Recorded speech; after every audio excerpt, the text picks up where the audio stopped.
Hello, welcome to Daily News from Marja'iyat TV.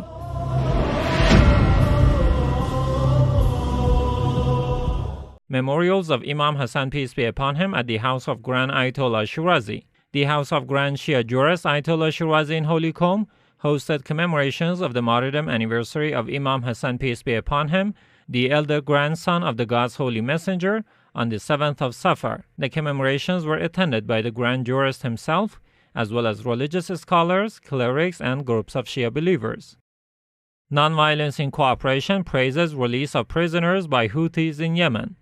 Yemeni Houthis announced the unconditional release of hundreds of war prisoners, including some Saudi nationals, days after the Yemeni group captured thousands of coalition troops.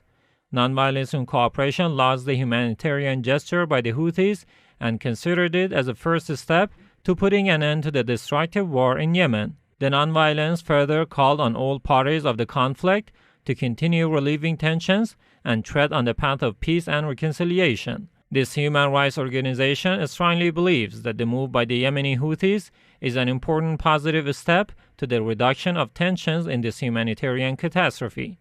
Nonviolence Incorporation also calls on the international community to join this process and help stop the destruction and life casualties of the futile conflict. The peace process of the conflict in Yemen should be taken as the only solution by all parties of the conflict and all international and regional actors.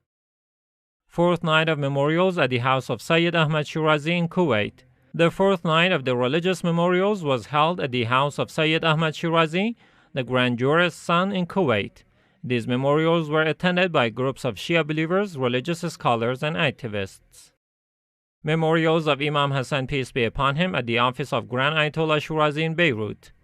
The office of Grand Shia jurist Ayatollah Shirazi in Beirut, the Lebanese capital, held commemorations of Imam Hasan, peace be upon him, the elder grandson of the God's final messenger, on his martyrdom anniversary.